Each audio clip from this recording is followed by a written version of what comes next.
Migos. Oh shit! I thought we were live.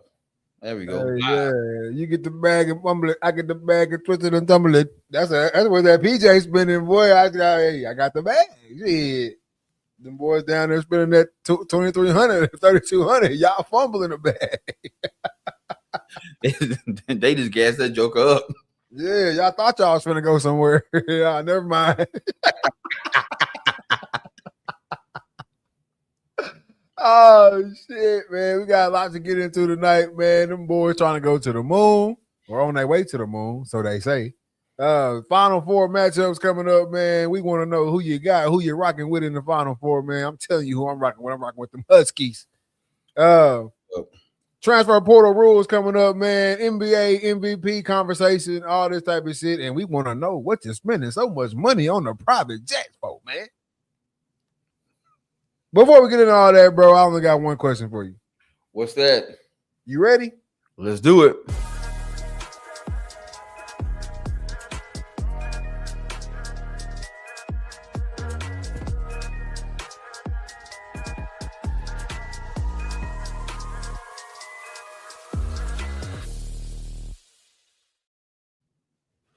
Good afternoon, good evening, good night. This is season 8, episode 12 of the Read, Talk, and Listen podcast. I am your host, Nick Reed, along with my brother and co-host, Trey Reed. No Killer Cam tonight. How you doing tonight, man? Bro, I'm frustrated. Shit. Whoa, bro.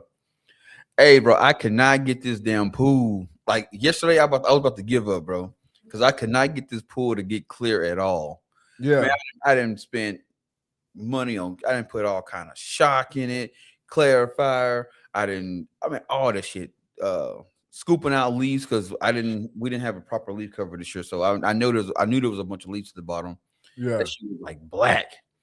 And man, I'm putting the chemicals and running that damn pump and shit. Finally, it turned like dark bluish green and it stayed there. And I was like, man, I swear, if it don't start getting clear, I'm gonna kick all that shit in. I was hot. And then the pool guy called yesterday, and he was like, "Man, look," he goes, "I know, y'all got that big ass oak tree in the backyard." He was like, "They probably put a shit ton of leaves at the bottom, so you gotta get everything you can off as much as you can, and just keep shocking it every 12 hours, and keep that pump running." So I was like, "All right," I went and got some more shock through that shit in there. And I told T, I said, if I get up in the morning and that joker ain't changing the colors, I swear it's over with. And while I went out there, man, I could see the bottom and the shallow end. I said, okay, this shit working, boy. You're doing something right. Gosh, dog, man. Boy. Yeah, that's one thing. I don't want to do it. We'll go to the country club, or we'll come to y'all house once y'all get y'all shit together or whatever. But I don't want that responsibility, man. No, bro. And then the guy that closed it for us last year, he didn't like open the filter up and let a whole bunch of sand out. So I'm thinking, man, I got to put more sand in there. But then we got this old school cat that's been cleaning pools around here for a long time. He slid up and he was like, man, he goes, y'all, this pump is way too big for this pool. So he goes, even though he let some sand out, he goes, this pump got 600 pounds of sand in it. So the pump y'all need require 300. So he goes, you ain't got to worry about sand. So I'm like, cool. But what I'm going to do is I'm taking sand out and replacing it with glass next year. Yeah. My boy Cam said, get that thing ready. Tukey didn't call me and said it's up. Hey, let's go. No, my girl's itching to get in that thing too, man. So get your life right. Get your life right over there, bro. I'm getting it ready for him, man. I'm getting it ready. We got pool toys. We done got all new shit, so they can come over and knock themselves out. Heck yeah, bro. Heck yeah. That's one thing I can say, boy. We got some water babies. They ain't love being in that water, man. Oh, I know you probably didn't notice this, but we can now put up questions and do a poll live on air now with StreamYards when they hooking shit up over here now. Hell yeah. Let's see. We got first question tonight. I want to put this question up just to see, because we're gonna get into it, man. Just to see. So I want you to put up there. Was the original moon landing real or fake? Was it a hoax? That's the first question we're gonna put in that thing.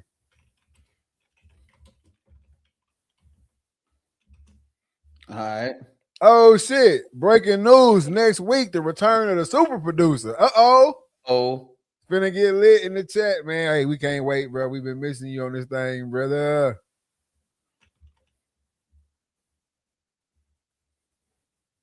Can I see it? Can I see the question? it ain't up yet. Oh, okay. I was just making sure I because I don't see nothing. But while he gets into that, man, we got to get into the moon shit, bro. There you Artemis 2. There it is. Artemis 2, man, launched today. 4 people, 4 astronauts going to the moon, man. They're not stopping on the moon, but they making a trip, man. So first of all, talk to me a little bit about that.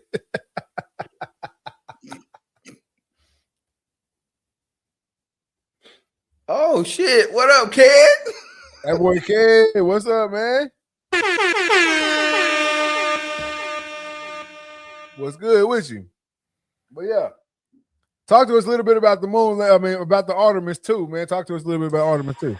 So one, I had no idea. Fake news. What's fake news? Oh, she's yeah, Artemis 2, all of it. Go ahead though. All right, so this morning, so I didn't even know that we was even prepping or prepared to go to the moon. And then my father-in-law was like, "Hey, man," he was like, he's like, "I gotta set my alarm for 2:00." I was like, "For what?" He's like, "That's when they're gonna start broadcasting the takeoff." I was like, "Takeoff?" He said, "Yeah, we're going to the moon." I said, "Oh shit, we finna land on the moon." He said, "Well, no, we're gonna swing around Earth 2 times and then go around the moon, then come back. It's gonna be a 10-day trip." I said, shit. I said, "Bro," I said, "that don't make no sense." He was like, well, why? Why would we go to the moon?" I said, "Bro, that's like me gassing up my car, packing that son of a bitch down, getting 4 of my homeboys. We driving 10 hours away, or no, 10 days. We can drive somewhere for 10 days and bring our ass back. Man, shit, come on now." And then people was like, why are we trying to go to the moon, spending billions of dollars to drive around it? We got people here who can't pay their rent. That's none of our concern. You know what I'm saying? That's it's me, Brokey, says from the Matrix. Did he eat the red pill or the blue pill? That's funny because a lot of people believe that they don't know which one he ate. I think some people say in the movie he ate the red pill. But the way shit happened, people think he ate the blue pill. It's been so long since I seen the Matrix. Well, but no, man, I'm riding with you on that. It makes no sense. Let's just say it is real. It makes no sense to go to space to come back empty-handed. Even like we send the little rovers out to space, or they say we do anyway, and they collect data. To information, anything, something you gotta get something back. Yeah, it's too much hassle or too much work, too much effort to do it to get nothing in return, even if it's just a photo, right? Yeah, like something has to come, something in return. So either one, you're lying and you're really going on a 10-day trip to do some other shit, or ain't no trip, man. It's the good old fucking launch effect. You launch all the way up till we can't see you no more, and you come on and land in fucking Minnesota. You know, you know what I'm saying? And drive on back home. So I asked ChatGPT, I said, "Why are we going to the moon again?" It says NASA is returning to the moon through the Artemis program to establish a long-term human presence, test technologies for future Mars missions, and secure strategic leadership in space exploration.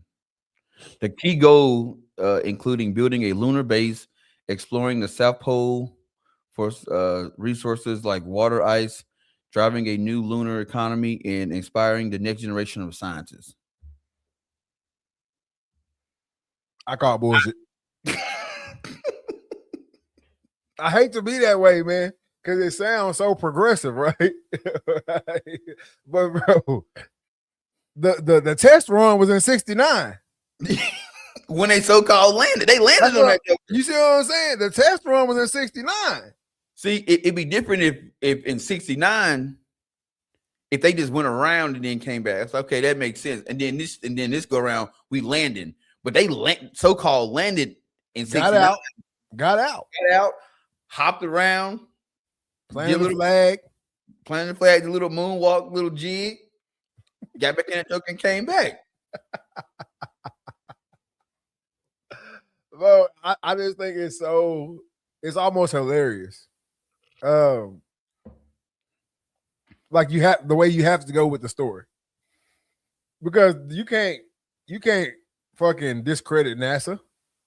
No, like one single person can't just say, man, that shit, man, come on, man, y'all know that shit ain't real, but it's NASA though. It's NASA.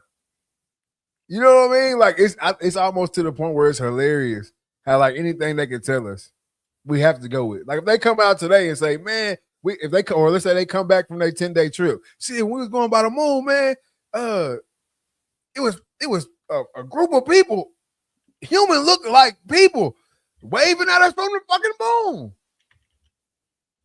We got to go with it. We can't. There's nothing that we would be able to say because you never been in space. I've never been in space. Nobody you know personally has ever been in space. Like we have to roll with that shit. If they tell us they going on a 10-day trip, which last time it didn't take y'all that long to get there, so they going on a 10-day trip, we just got to go with it. Like that's we have to believe it. We gotta believe it, bro. Like, bro, how much you think it costs to go to the moon? What got some bees behind it. What did it cost NASA? I don't know, but I know it got some bees behind it. $4 billion per launch. Come on, man. $4 billion per launch. They've been working on the Artemis program since 2012, and they've already surpassed $93 billion. See. And like you said, boy, that rent hard on them right now. Boy, they hell on a brother one headlight.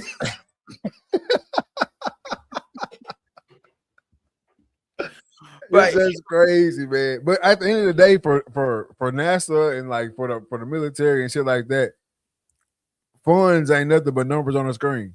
Oh yes, there's no exchange of money. Yeah, funds ain't nothing but numbers on the screen, bro. I don't believe it is. I don't believe there's an exchange of money. It's just like what they telling us it costs. They just doing that shit. Yeah, they just doing it. Like think about it. If you're a person that builds rockets and all that shit, you think you gonna charge the military? No, they finna pull up on you and say, "Hey, bro, you coming with us? You finna build this." And if you say no, well, what if I say no? Well, you no longer build rockets. Yeah, you no longer build rockets. Your mama. As simple as that. Yeah, your people gonna be missing you. Yeah, you no longer build rockets. So pack your shit. Yeah, like it's like whenever they seize drugs, right? Whenever they seize some drugs from somebody, they always say, "Hey, man, we seized however many pounds or however many kilos or whatever it is, and man, it's an estimated value of $50 million." You know what I'm saying? Like, was it? Yeah. It's like that. Like it might have could have been, but nobody was gonna pay for that. Y'all just putting a number on something. Oh, straight up. So y'all go to the aluminum factory or the steel factory or the people that make the gas for the rockets or the people that make the interior for the rockets. Y'all go to these people and say, "Hey, this is what we doing. We need you to build this." They say, "Okay," because it's NASA, right? Okay, cool. And then NASA turn around and say, "Well, if a normal person was to build it, it would cost them $90 million. Yeah. So they write 90 million down. Then they go to the damn astronomer or whoever, we know what I'm saying, whoever got to make the plan for this shit. "Hey, bro, we know you the best astronomer out here in the game. You the smartest. You did this test, and this test. You working on this in your lab. Hey, we need you." If a normal person was to pay for you, it would cost them $100 million. They write that shit down on a ledger, $100 million. Then they get to the end of the project. Damn, we just spent $4 billion. On what? Where is money coming from? Where the money going to? Because after this shit happened, there should be some new millionaires out here. There should be some new millionaires out here. So nobody ever comes out and be like, hey, bro, how'd you make all your money? Oh, shit, I built the fucking rocket for NASA. You never heard that. No. You never, especially in today's game. Podcasts all over the fucking place. Well, no, but that's the thing. You will, like, those people that worked on it, they'll go to podcasts. They'll be on podcasts like, oh yeah, I was part of this project, and well, what can you tell us? Well, this is classified, this is classified, Bingo. this is classified, this is classified, this is classified. But yeah, I was hanging out with such and such, and Elon came through. We talked about this, that, and the third. Yeah, but no, tell us about details about the project. Well, that's classified. Then when we in our 70s and 80s and shit, we're gonna be like, man. Then they're gonna be on that deathbed and be like, man, that shit never happened. Yeah, oh yeah, man. Shit, they had me locked in a room. Yeah. They told me what to say. And that's why I can't get down with it, man. I love the thought of outer space. I love the thought of even life outside of Earth. But every time we get down to the nitty-gritty, the shit don't make sense at all. Now what I will say makes sense to me is, like it said, like, all that space exploration shit. I don't scratch all that shit. But I do believe they're trying to inspire the younger generation to get into that shit, because, bro, a lot of young cats ain't interested in that shit. I don't care about space anymore. I can literally get on my phone or my computer, and I can look at a satellite camera up there and see so-called space. That's not a frontier anymore. I can't do nothing up there, no way. So what am I going for? Or the younger generation, like, man, that shit's in a warehouse in Houston. Yeah. you could because the gap was too big. Yep. The gap was way too big. There's no other project that had you kept interest for fucking 60 years, 100 years. Nobody keeps interest that long. Nope. We're supposed to be living in the Jetsons. When we was kids in 2026, we're supposed to be living the Jetsons life right now. Flying cars and all. We shit gas high as a mug right now. Boy. You see what I'm saying? Hey. NASA didn't do it, which it could be by design, but NASA didn't do a good job of capturing the young crowd like they used to. No, because I remember in school, like, you ask kid what he wanted to be. I want to be an astronaut. Yeah. You know what I'm saying? Because we were studying, Neil Armstrong and Apollo 13 and all that shit. And then we had movies like Apollo 13 that came out. So we was like watching it. Like now we have movies about space, but man, that shit it makes no sense. It'd be like, these psychological horror movies and shit. Like, oh, we went to space. We thought we went to space, but we was at the bottom of the ocean. I really think. Go ahead. So like that kids lose interest in that shit. You know what I'm saying? Like, and then when they ask questions like, okay, we went to the moon in 1969. Why haven't we been back? And the only excuse y'all can give us is we forgot the directions. We lost the coordinates. Yeah, we lost the technology. Yeah, so y'all lost the technology. Y'all lost the directions. The moon ain't moved. And I see that hoe every night. Yeah, the moon ain't moved. We should be able to get there. And not to mention, I saw watching this documentary, and it was like the computers that they used during Apollo 13. These computers took up an entire room, and they said our iPhones have more power and capability than those computers that sent these motherfuckers to the moon in 1969. So if my phone got more power than what the top military NASA had in '69. What they got now?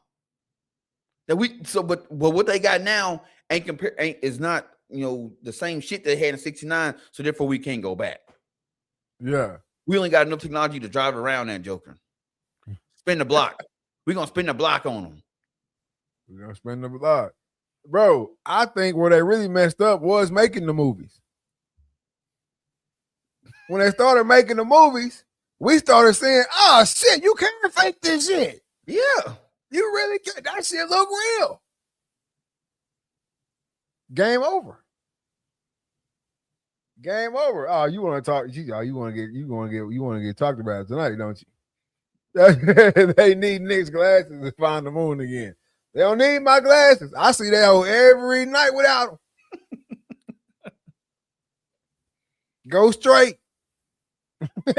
Go straight up.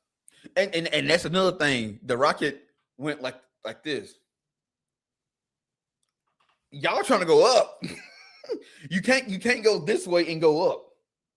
You going up, and then it starts going like this. It's arcing. Why is it arcing? Man, from a young age, I never believed none of the shit about space because I see the moon too good for you to tell me how far away that hole is. We can start there. I see it too good.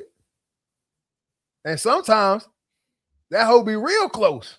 Yeah. You know what I'm saying? Like sometimes that hole be real close.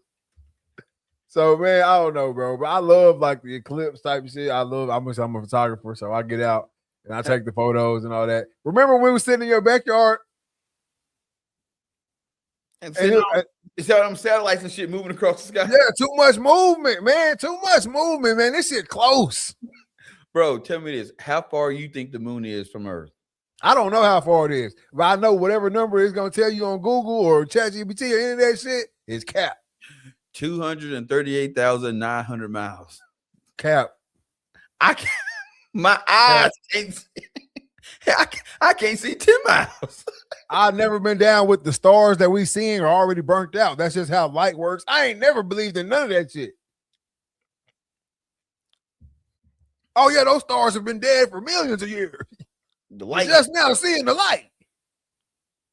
What? Bro, we ain't got to stay on space all night. But my only thing that I've actually ever really like believed about space is the possibility that shit's water. Yeah. Trying to break through the firmament and shit. Yeah. That's the only thing that I've ever really just grasped onto about, man, that shit really might just be. It rains. First of all, which I know rain has got its own little shit, but it rains. And man, that's why sometimes shit look bigger. That's outer space than we think than it really is. Because that shit, you looking at that shit through water. Through water. I'm telling you, I got a whole little hangover about it. We ain't gonna stay on it all night. But I'm telling you, sometimes I'm just like, man, it really just might be water. That's the reason we can't really go to that shit. Ain't shit out there. And then if you really want to get to the religious side, above and below, all that extra, the shit might be water out there, y'all. Shit, Katy Perry then went up and came back in 15 minutes. Come on, man. Shit's crazy. I watched it, and we had Theo looking at it, and he was like, "Oh, this is history." And I was like, "Shit." By the time they're gonna be talking about, man, that shit was fake. I'm not gonna lie to you. I was watching it with anxiety, saying, "Man, just don't blow up. Just get out. If y'all gonna go." But because they put my boy Vincent in that Joker, man. They got him in the pilot, and that's the last thing I want is they have a brother driving and that shit blow. They're gonna be like, "See, look, we should have never gave y'all money." Yeah. DI, his DI higher. That's why it blew up. Like, man, we don't need that. No, man. Space is a crazy thing. I don't know if it's real. I don't know if the going to the moon and all that shit is real. If we can go, if we can't go. I didn't stay in school that long. I stayed in school long, but shit, I wasn't studying that shit. That's what I'm saying. You gotta stay in school for a long time before they start telling you the real shit.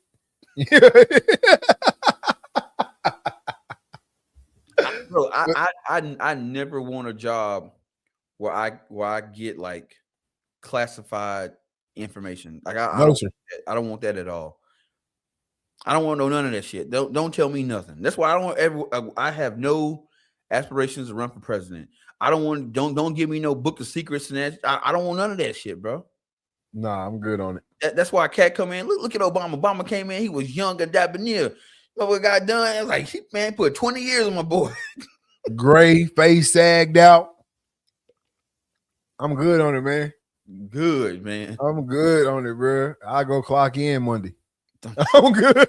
I'm good on it, dog. I'm good, but I punched that clock. You hear me? Don't tell me nothing that y'all might later on down the road assume I told somebody. Now y'all come knocking on my door. I'm good. I'm gonna tell. I'm gonna tell you that now, bro. It's too many people I love. So you don't tell me none of that extra shit. Hey, real talk, scared they'll take me out. Don't tell me none of that extra, bro. Don't tell me nothing y'all can't put on the news. Don't tell me nothing y'all can't put on the news. And my conspiracy mind work like this too. Man, we in the middle of a war right now. Yeah. We got politicians' husbands getting caught up with coming out with all kind of weird shit. My old governor, her husband, and came out with some wild shit. And now we focus on going to the moon. Not to mention, I don't know if you've been to the grocery store lately, but well, you know what happened today, don't you? What? Boy, hey, they didn't took all sweets and sugary shit off EBT. Boy, I didn't see folks break down in Walmart this afternoon. Cat had them all kind of cookies and shit and punch. Swiped that card and it was like, oh, he goes, that ain't what the total supposed to be. He didn't take it off, and it was like, no, you can't get none of that shit no more. You don't need it. He walked out that bitch. Hey, I ain't gonna lie to you. That's one thing you ain't gonna never catch me, you know what I'm saying, siding with that. You don't need the sweets. That's extra. You see what I'm saying? You don't need this shit. You don't need the motherfucking Little Debbie's. You need that's the essentials. Bread. Yeah, that shit's it's luxury. Yeah. It's a luxury item. What? Don't those people need candy and fruit snacks too? No, that shit is luxury. Man, go over there to the Welch's. That's where go over there to the with the nutrition in it. Come on, you can't be mad at that. J Mo, what's good with it? What's good, bro? Yeah, that's extra shit. But hey, them buggy was looking slim today. Yeah, you don't need all that, man. Go in that store, man. Get your fruits and your veggies. You know what I'm saying? Get some shit to stick to you. Yeah, get in them bean pots. If you are solely dependent on somebody else buying your food, because that's like me. That's how I think of it. I run up on somebody in the street. They say, man, who? What's good with it, baby? What's good, fam? Black season. I run up on somebody in the street. They say, man, I'm down bad right now. I really need some groceries for my family. And I'm just so happy to be like, or I just so happen to be like, all right, man, I'm going to take you to Walmart. And we get in Walmart and you get to grabbing fucking snack cakes and cookies and fucking sodas and shit. Man, I'm looking at you like, hold up, bro. You need to get something that's gonna make this shit stretch. Yeah. Beans, rice, noodles, spaghetti. That's okay, cool. Because now I feel like I'm helping your family out. Man, this shit gonna be gone by the weekend. I saw a meme today. It said, when you go to a restaurant with your homeboy, he ain't got no money, and you tell him you're gonna pay for him, he starts saying shit like extra large. You almost made me spit my water out.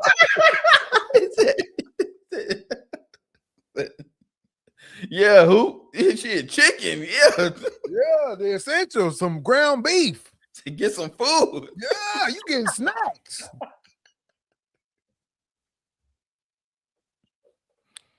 But no, yeah, when you tell somebody you're gonna pay for the food, they start looking at parts of the menu they ain't never touched before. Hey, how's your lamb chop taste? Hey, hold up, man. Hey, I done ate with you a million times. You ain't never had no lamb chops.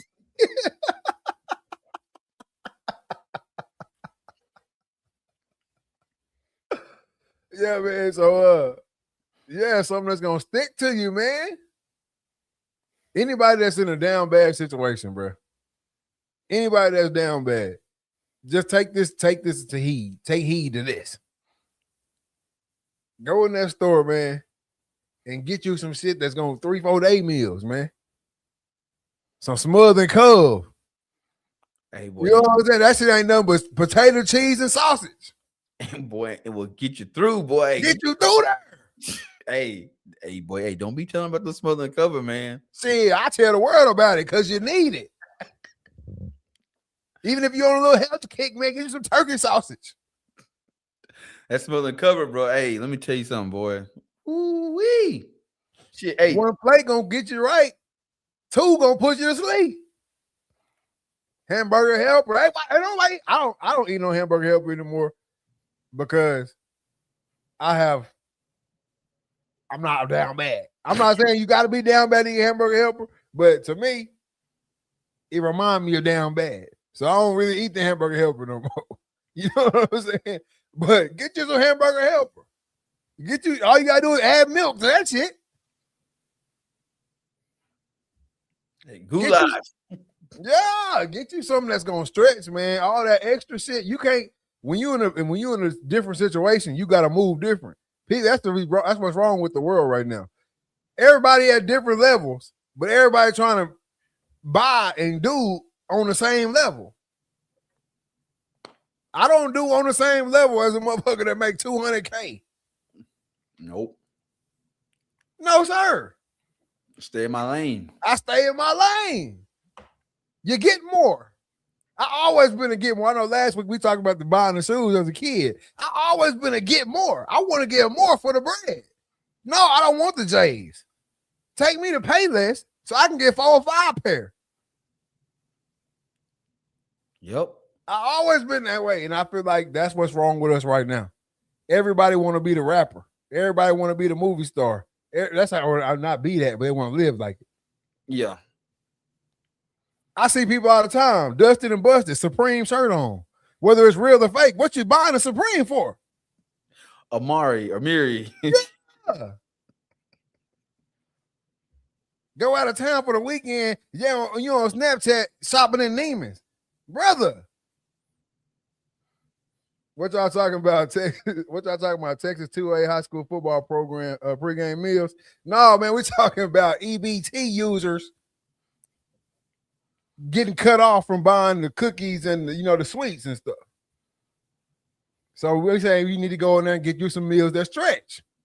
You need to go in there and buy on your level. Even if you're not on EBT, if you're not on government assistance, go to the store and buy on your level. When you shopping for clothes, I'm a Walmart shopper. And Walmart getting a little crazy with they shit, by the way. Straight up. $12 for some shorts in there the other day. I said, damn. Bro, that no boundary shit getting high. Yeah. I promise you, I'm going to put some boundaries on it. I won't be buying it. George and forgot who put him on. All of them have. All of them have, bro. In the past 2 years, everything on the clothes section in Walmart then went up at least 5. Easy. I went in there I was gonna give me a couple little golf shirts. You know what I'm saying? I've been golfing lately. Gonna give me a couple little golf shirts the other day. $18 for the no brand polo. No, sir. I might as well just buy the polo at that point. What's that brand Walmart got the golf shirt? Ben Hogan. And they got some Reeboks in there too. Reebok getting a little audacious with they shit. Yeah, Ben Hogan in Walmart. Man, look. $18. If I want to pay them prices, bro, I'll go to the mall or you know what I'm saying, or I buy offline or whatever. I don't want them prices, bro. I'm coming in here. I'm the bargain shopper. That's why I've been rolling off straight whatnot. Real essentials, $40. I'm never paying 40 for a polo at Walmart, bro. Never. That's crazy, bro. I'm like, bro, I fucking get something at the pro shop. At this point, y'all tripping. Yeah, Reebok need to chill out. Bro, Reebok need to chill before they be back where they was. That's why I'm saying, y'all, these brands out here getting audacious. Their pants getting too big. Don't forget, 5 years ago, you really was bottom shelf. Yep. See, everybody's trying to have a Champs rebrand. That's what they're trying to do. That's what they're trying to do. Is it Champs? Yeah, is it Champs? It was Champs? Yeah, Champs. Or is it Champs? No, Champion. Champion, yeah. Champion. Everybody trying to have a Champion rebrand. But that shit designer now. Yeah, look, Champion, what saved Champion, it was nothing they did in the company. It was Kylie Jenner just happened to be at a thrift shop and grabbed a Champion shirt, wore that shit, and it went through the roof. Man, Champion used to be the knockoff sports apparel. I know it was big way back. Then they fell off, and they was the knockoff sports apparel you got from Walmart. You want to get you a little team shirt? You go in Walmart. They may not have your team, and it was Champion. Now, that shit designer. I seen somebody wearing some Champion. They had like some canvas ass shoes that was like high tops. Shit was ugly, first of all. But he bragging on Instagram. Look at these Champion. Don't forget who held you down, Champion. You know what I'm saying? Don't forget who held you down. Same thing like you said, George. Don't forget who held you down, brother. Champion sweatpants, $60. Come on, fam. Champion hoodie, $105. Champion high top shoes, $70. $50 for the slides. Hey, then the little I think the Walmart's the AV brand. It's like Aviation, Avia, some shit like that. And Avion. It's Avion, it's AV something. TikTok that ran them through the roof. Shoes. You can't even go in there and get no line cutting. You can't even get no line cutting shoes out of Walmart no more, man.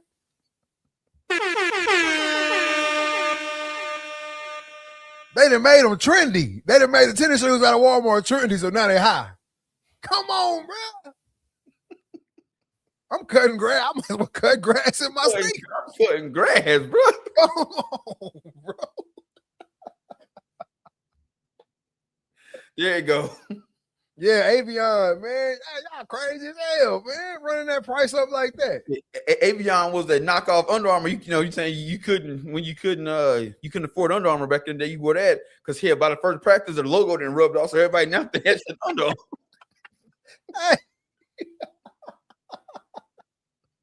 Hey, even the little Z brand they got, Zyrtec. I know that's the medicine. It's Z Athletic. Z something. It's got a Z. It's got a Z. Is the logo, and it's like athletic underneath it. Oh, I don't know. Shit, they ran their shits up. I just can't get down with that, bro. You say shop on your level, man. I shop below my level all the time. Got to, man. Stay afloat. All shit getting high, man. Everything getting high. That's why I had to take a little break. I had to get up at the sneaker world. Y'all not getting 200 from me. Y'all not getting 200 from me, bro.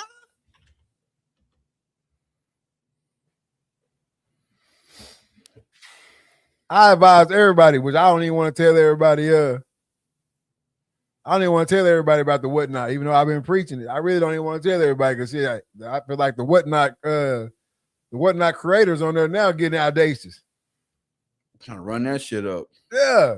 Mad at the chat because they getting a deal. Bro, you on whatnot? We on here to get a deal. It's the only reason we on here. Brett said, remember when Starter was the shit. Yeah, I mean, you get your head cracked for a starter jacket. And Starter also. Was in Had their Walmart. time where they was in the dump. Yep. So shit, everybody go through it.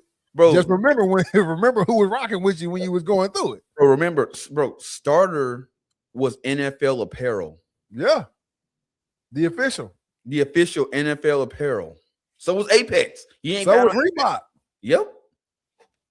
Everybody go through these cycles and then they get to the bottom and they forget. Oh, how they forget. Yeah. And then when they get their rebrand, all of a sudden they get a little heat. Hey, forget y'all. We're going back to the people that left us. That's why I don't mess with you, man. You see what I got on right now, baby. Straight dreaded. I wear my people clothes. I'm telling you. I wear my people clothes. Yeah. Look, the hat I got on right now. Shout out my boy Reed Buck. You know what I'm saying? I wear my people shit. Because I know y'all ain't going to leave me. I know y'all ain't going to leave me at the end of the day. Bro, I'm telling you.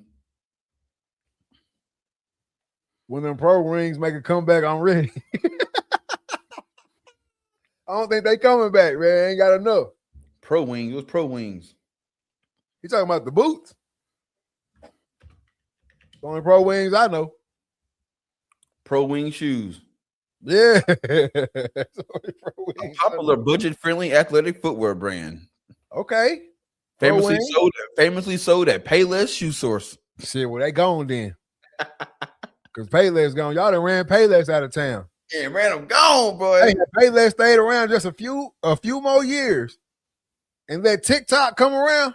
Man, they be back. They be back on deck. No, there's gotta be one more. There's gotta be at least one Payless left. I haven't seen a Payless in a long time, unless they've been bought out and new name type shit.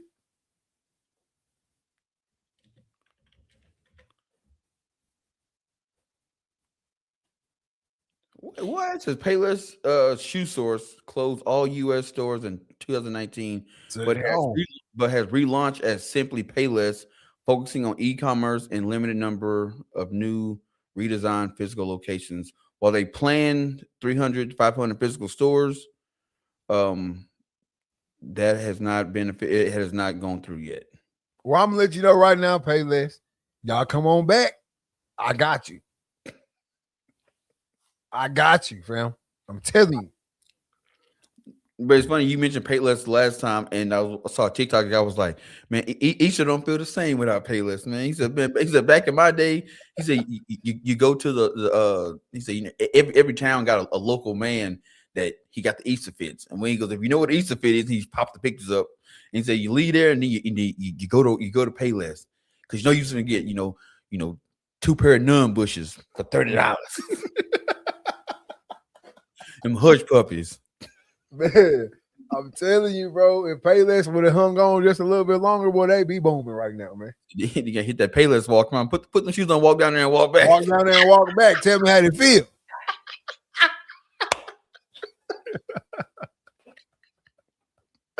No, we hit the shoe carnival the other day, man. We hit the shoe carnival. I think that it might have been last night. It did last night or the night before we hit the shoe carnival. Got the girls a few pairs of shoes apiece. Shit. Man, folks crazy, man. Wait, shoe carnival lost their way too. Man, that's what I'm saying, bro. Might as well go to Foot Locker. Ain't the same no more, man. It ain't, bro. I'm looking for the deal. I don't give a damn what it is. But ain't it wild though? When you don't got no money, you try to spend money, but then when you get money, you like, I ain't spending that shit. That's what I was just saying from the beginning. It's everybody trying to do what everybody else doing. Everybody trying to go up. Everybody want to shop on this status. Shoe carnival used to be reasonable. Yeah, they did. Yeah, used to be. Then you spend a little wheel. Church shoes, school shoes, and play shoes all at one time for $25. I'm telling you. Hey, kids today don't even know about play shoes. Shit, no. Shit, they all play shoes, and that shit burned me. Boy, you knew. Hey, play shoes, play clothes. Hey, you be at recess in your jeans. You better not come home with no grass stains. No grass stain. I don't even know what grass stains are today. They don't get no grass stains. You can't be physical enough Get no grass stain at school no more. Bro, I remember getting tackled and going into plank mode, putting the elbows down and toes up, just hoping I didn't skin them knees on the ground. And then you better not. Then you get one, then you in the bathroom with the paper towel and shit, trying to rub that motherfucker. Do something. Make it less bad. It's already gonna be bad. You finna get the ass whooped when you get home, but you gotta make it less bad. Well, yeah, you have play clothes, school clothes, play shoes, school shoes. Hey, them school shoes.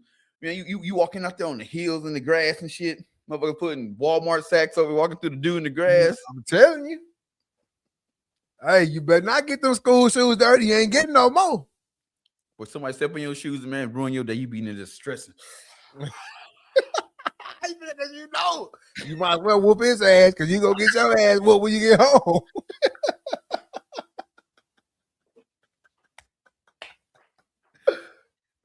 Hey, sorry, remnants of a better time, man. Remnants of a better time. I love all the new shit we got, bro. I love it. Oh, but that shit, it just them little quirks and them little rules. Them K-Swiss, hell yeah. Hey, remember you had to get to a certain age before you could even get some white shoes? What? You had to get to a certain age before they even thought about letting you get some white shoes. That's probably about 7th, 8th grade.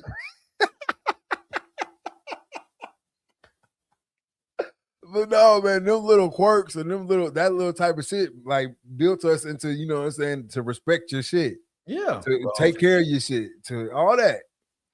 Man, I can't tell you the last time I seen the kid try to clean some shoes, boy. You wait for the toothbrush, boy.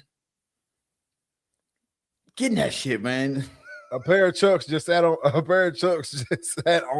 a paper towel in my kitchen for a week. Had every intention to clean them, but just didn't get it done. Boy, back in the day, boy, you trying to get them hoes clean before mama get home. I'm telling you. Get the white shoes and first thing, step on your toe, be mad all day. Nah, for real. But like I said, man, those little things built our generation before that. It built your character. Hell yeah, it did. It built your character, man. Nowadays, bro, it's just. Hey, I'm gonna tell you them rules. Hey, one thing it did. We didn't know it then, but they got you when you playing sports at school. You knew not to get tackled. Your ass.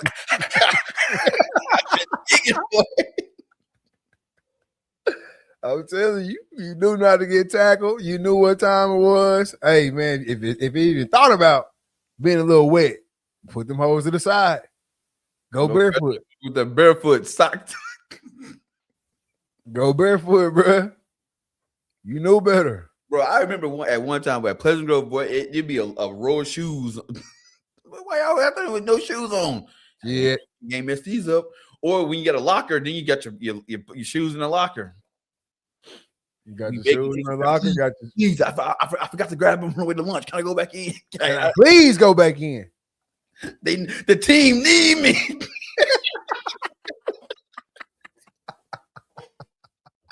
Hey, boy. Hey. This shit been trending on social media, man, for the last couple of months, bro. But like, is this one girl? She was like, during recess, girls play bubblegum in a dish. What were the boys doing? And then they go to a clip of like Cam Newton staring down, the Seahawks running in and shit. Fucking Brian Dawkins knocking folks out like, bro, hey, motherfucker, go in there. Hey, you play the Super Bowl, NBA Finals, and World Series in one. All in the same day. Same day. All in the same day. Go out there, hey, basketball motherfucker putting up 35, 15, and 10 in 15 minutes.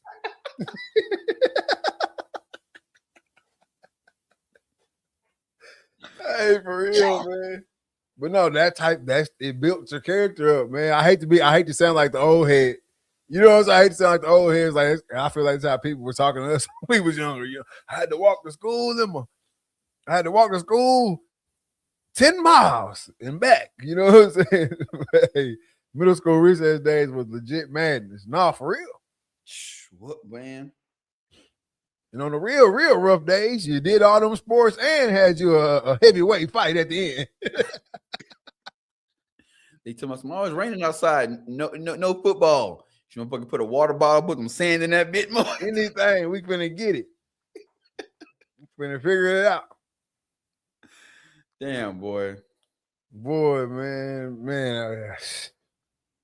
Hey, the good old days, man. Boy, hey, if you tuned in right now, man, we appreciate you being here at the Read, Talk, and Listen podcast, man. If you're on Facebook, hit that follow, hit that like, hit that share, man, and make sure you keep hopping in the chat on the comments, man. If you're over on the YouTube, hit that notification bell, hit that subscribe button so you can know anytime we go live. If you can't go with us live, man, get over to the Spotify, download the show, take us on the go. We're going to make your day better. We're going to make your car ride a little bit smoother, man, over here at the Read, Talk, and Listen podcast. All right, man, get over to the Instagram. Follow my boy D8_Dreaded Archer17. And also follow me, Big Poppy _O&E9 on the gram, man. Get over to the TikTok, Read, Talk, and Listen podcast. TikTok going up, man. We shout out to everybody over there on the TikTok. We loving the TikTok right now. TikTok doing their thing. Shout out to the TikTok, man. Hey, make sure y'all get over on the Instagram. Also follow the Read, Talk, and Listen podcast, man. I promise you one day we're going to get that mug up and running. Oh, yeah. I promise you we will. But until then, man, keep rocking with us. We're going to keep rocking with y'all. You are now tuned in to the RTL podcast. Final Four coming up this Sunday or the Saturday? Saturday. Coming up Saturday, man. Who you riding with? UConn, man. They looking unstoppable, bro. Come on, man. Hey, bro, Duke had them, and then bro, don't got no court awareness. Don't know what's going on. Hold up. Is this the Patriots? Yeah. Hey, man, I thought you was going to come back after that Super Bowl run. I ain't forgot about you. He been gone. I ain't forgot about you, dog.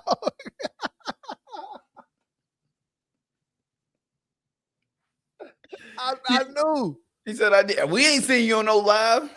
Man, I was looking for you, man. Super Bowl, I know it's a little minute ago, but Super Bowl didn't treat you too nice, brother. He said, I came back a few times. I ain't seen you in the chat. Man, don't be sneaking in. Hey, we were looking for you, man. Where our boy at, man? He supposed to come back and give us a rundown. What happened? He said, I'll take that.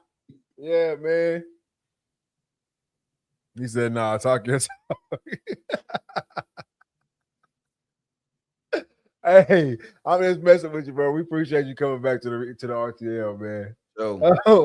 But no, UConn. I picked UConn in the beginning as one of my favorite squads to watch, just because the way they play. You know what I'm saying? It's not really me ball. They move it around. They stay in the game. They fight hard. It's just a well-oiled machine over there. So I like UConn from the beginning. I picked Arizona to win it all. But I like UConn. I like UConn from the beginning, man. So I would love to see that matchup.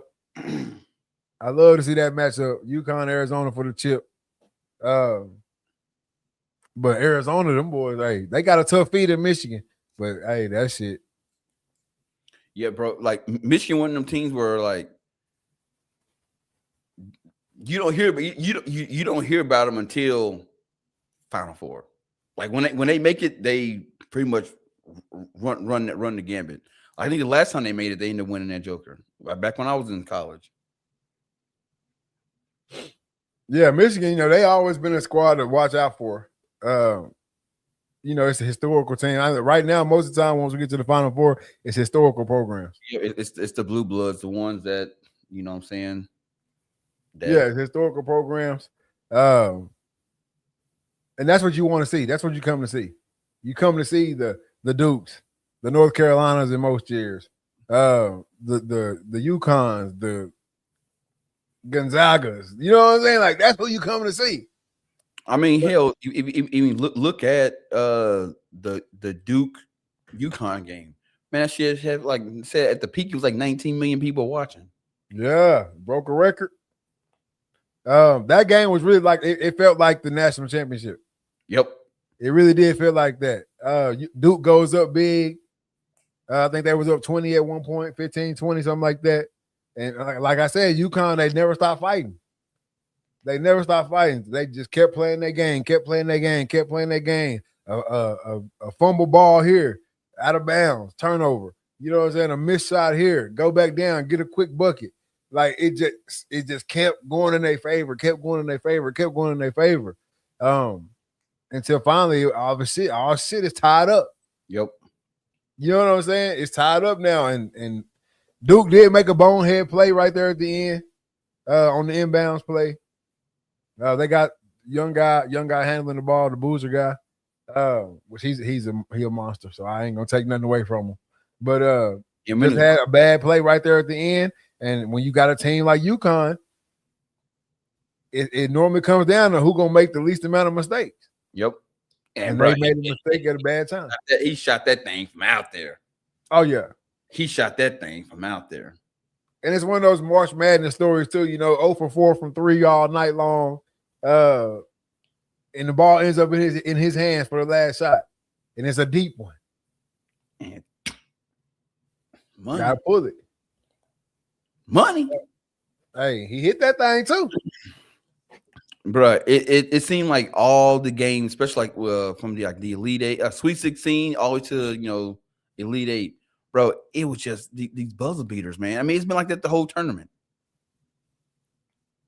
And that's what it is. And that's why they call it March Madness.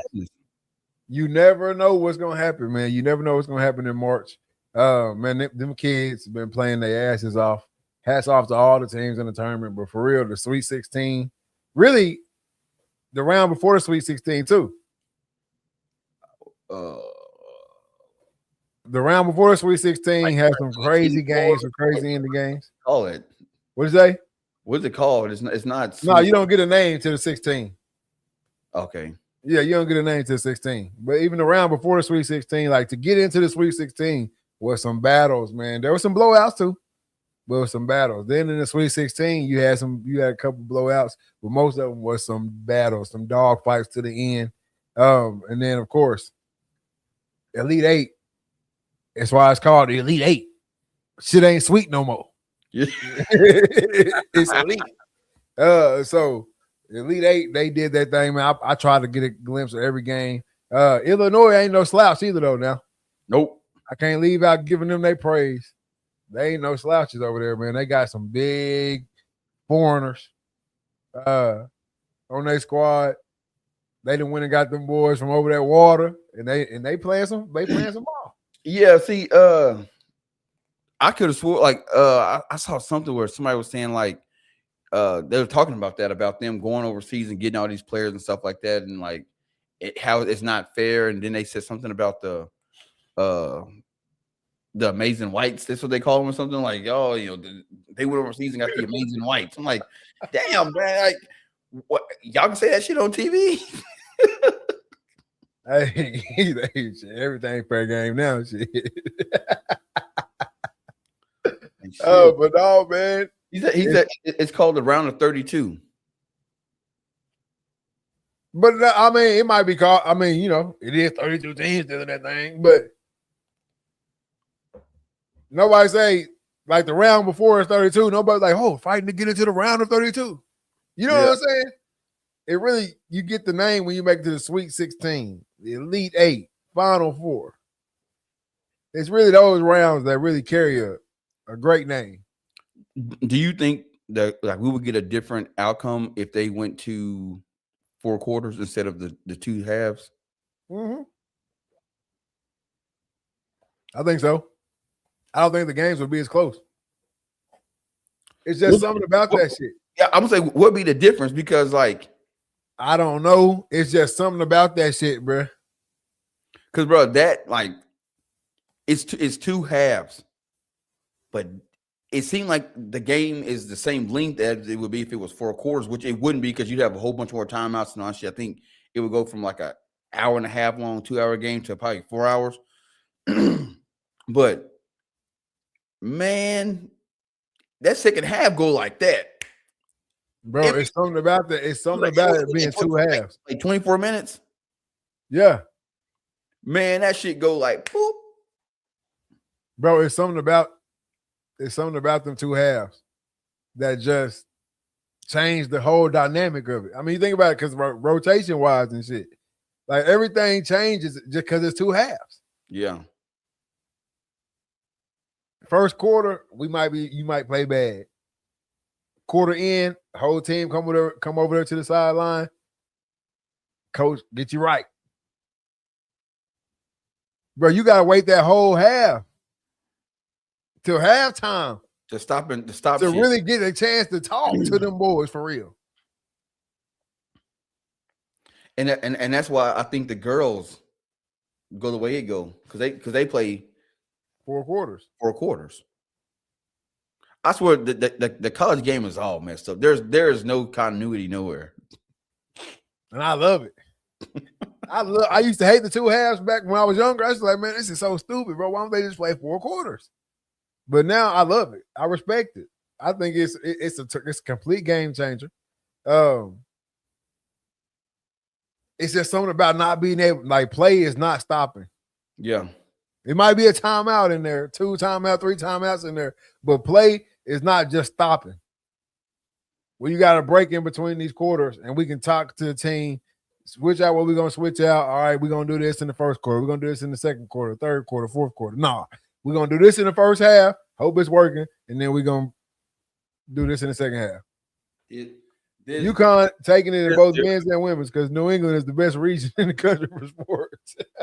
Man, don't put that shit on UConn. No, UConn's women, I think they only lost 1 game this whole season, maybe. Or maybe. I don't think they lost any. Yeah, they haven't lost at all. But even when you watch the UConn women play, it's the same thing. They moving that rock. That rock stay moving. It's got to be. Yeah, they 38-0. Yeah, okay. I knew they either was undefeated or only lost 1. But yeah, they run 8, man, bro. The women's the game's over about the third quarter. For the most part. It'd be a wrap. Most of the women's games, you already know what time it is. Especially in the UConn game, because they blowing shit out. Straight up, they ain't letting you stay in the game at all. It's like, no, we gotta go and put these cats to bed.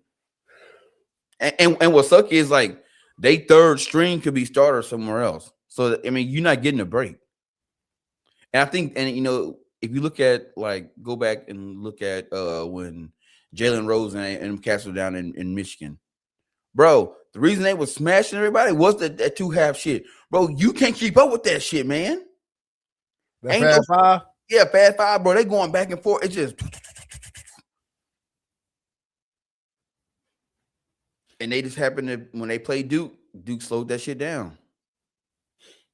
Yeah, that was a whole different time, too, because now if you look at the teams, not taking nothing away from them boys, because they was hoopers. Obviously, look at them. Look what they did. Look what they went on to do.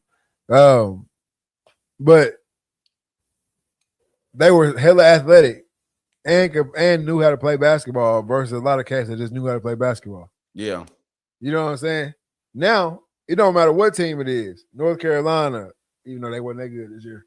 UConn, Duke is athletic basketball, bro. Everybody's got them. Everybody's got them. So shout out to them for sure on that.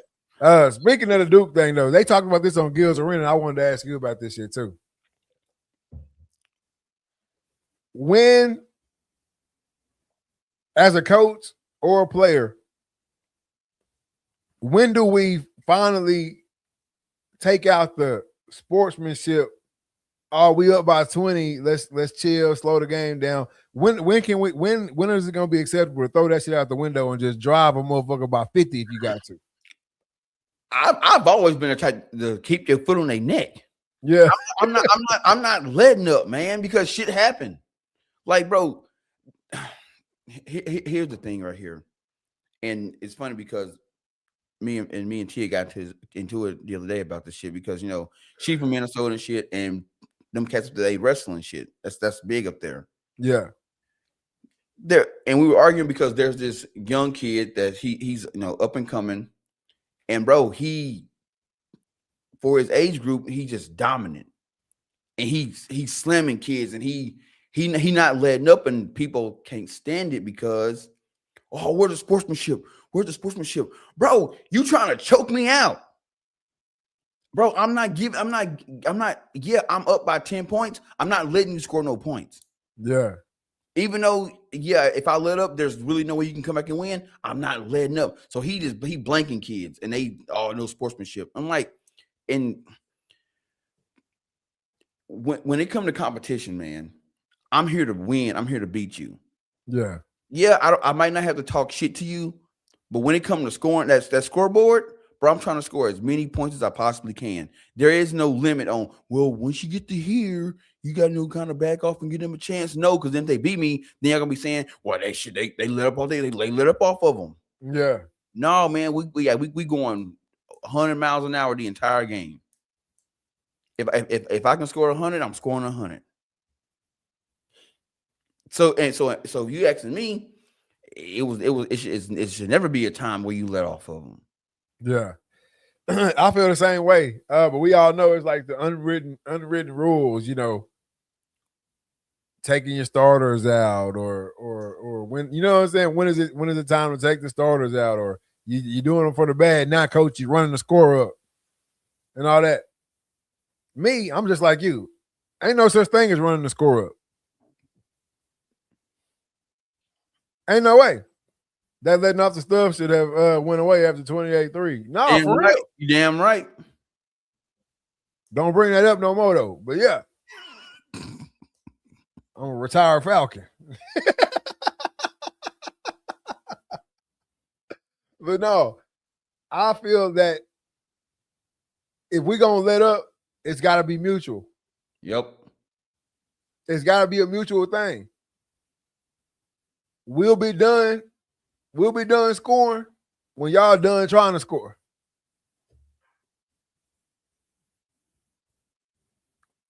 One got a Falcon fan. I used to be a Falcon. I left with Julio.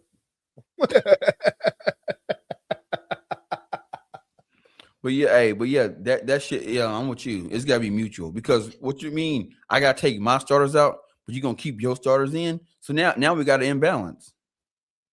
Now there's an imbalance because now y'all want me to put my third string guys in, guys that really see time, going up against your starters who see time. So now we can close the gap. So now I got to call a timeout. I got to bring in my guys in, and now the momentum on your side. No, scratch that shit, bro. I'm not built to be no little league coach, because when I was coaching little league football, man, we running this shit up, straight up. Man, I'm saying, if we can score 100, we scoring 100. If we score 200, we scoring 200. Now, am I going to sprinkle some cats in that might not get in? Yeah, sure. If it's a we up in the high school era or whatever, we got playoffs and all that good stuff. Yeah, of course. If I get up big, I'm gonna take my starters out because obviously I don't want to risk injury or none of that. Yeah. But bro, the motto's still the same. We still throwing it. We're not running the clock out. We still throwing it. We still blitzing on D. we still doing everything that we've been doing from Hut. Bro, I'll never forget, Brian. This is my second year coaching. We getting warmed up, whatever. Coach walked down from Emory. He said, hey, Coach Reed, can I talk to you real quick? I said, yeah. He said, hey, look, man, I got two two defensive linemen. They brothers. Their parents went out of town, so I'm starting two kids that they really not athletic. They really shouldn't be on the football field. But can you not pick on don't run their way, man? Let's make it a fair game. Shit. Should have told me that, because guess what? All my kids is here, and they can all play. So you know what? Hey, Anthony, 26 dive. Right at him. And I told my, hey, look, them two dudes can't block y'all. Put them on their butt. Next play, 26 dive. First down. Right at him. He looked at me like this. Right at him. I'm over here. Like I can't see it. Like I can't see you over there. Right at him. Hey, we run to the left. He's like, oh, we got some relief. Nope, reverse. Right on me. Right up the middle on their ass. I'm trying to tell you, we coming straight at their ass. We might not throw the ball. Hey, baby. Hey, running back, see how y'all on rotation. On me, we might not throw it tonight. Shit. Man, they looked up at the halftime, man. It was 42-0. I'm telling you, first of all, I'm not a fan of, in that situation right there, I'm not a fan of telling my team to let up or to go easy. Because sometimes you can't turn that shit back on. Nope. Sometimes you can't turn that shit back on. You know, that old car, you finally get that motherfucker crank. Hey, don't cut it off. Even when you get to the stove. You better run in and come back. Yeah, don't cut it off. Because it's hard to crank it back up. That's the same way I feel about teams. I can't have my team go easy or tell them to stop going because shit get to going a little weird out here. It's going to be hard to crank it back up. I'm telling you. And with kids, bro, the more success they start to have, that momentum get up. So shit, hey, them same two cats on defense, now they O-linemen, shit, blitz on their ass. Right through the gap. We running stunts and shit. Right through the gap. Hey, I'm telling my center, hey, put his ass in the quarterback's lap every time. Hey, and on top of that too, I'm all about building character. Yep. I'm all about building character. So hey, them two cats, them two on your team that ain't ready to play after today, they gonna make a decision. Dear basketball. Hey, the way we was doing them, shit, dear basketball. After today, they gonna make a decision. I'm finna make your team better today. I'm trying to tell you, bro. It's gotta be like that. We cannot. A lot of this world that has went all the way soft. Oh yeah. But I feel like it's our duty to protect the sports world, especially if you're a little league coach. You raising up the next generation of talent, the next generation of players and shit. It's our duty. It's our due diligence to build character, whether that's whooping ass or getting ass whooped. It's our duty. You done been on some sorry teams before? Shit, yeah. Everybody done been on some sorry teams before. Like this, hey, my oldest this year, we went through some character building in basketball. Last year, we lost one game, won the championship. This year, we ain't win no game. We ain't win no games. Exactly. So them boys ain't cut out for this, or they got to get in the weight room and make up for the lack of skill. Exactly. This year, hey, we ain't win no games. Build some character. Got some tough skin. It's hard walking up that gym after every game with that L on your head. What, man?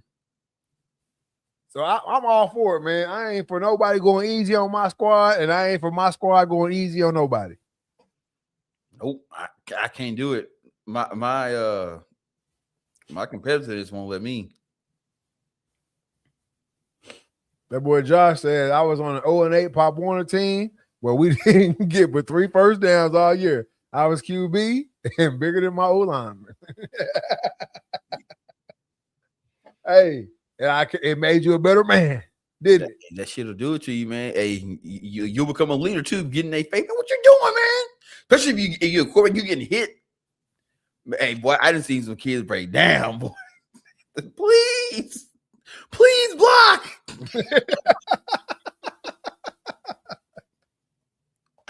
Hey, when you a coach and then you start doing shit you would normally do, you start blitzing the safety and shit.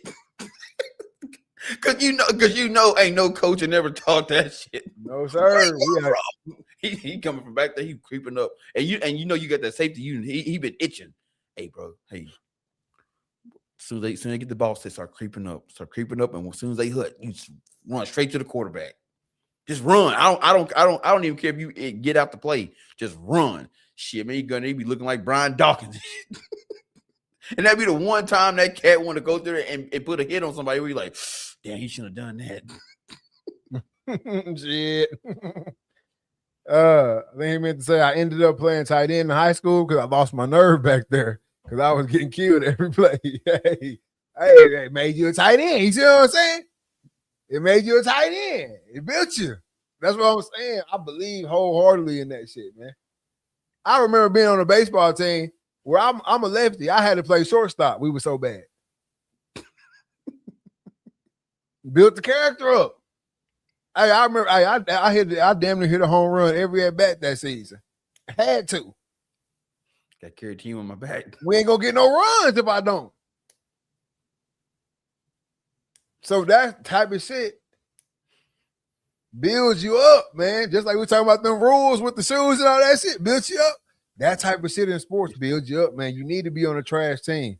But see, nowadays they start making rules for certain players. Like, oh, this kid can't, you got a kid that's bigger than everybody his age, so he can't do X, Y, Z. No, man, scratch all that shit.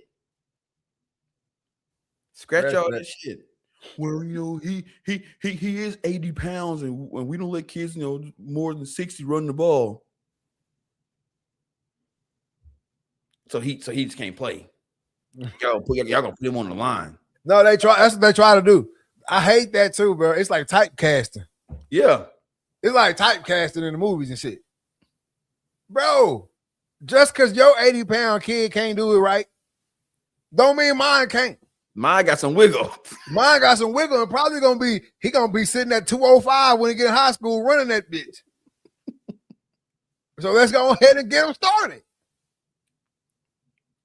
Bro, I used to hate that shit in the league, in the little league football. My first year, I was a baseball player forever, and I finally decided to play football. I'm gonna run the ball.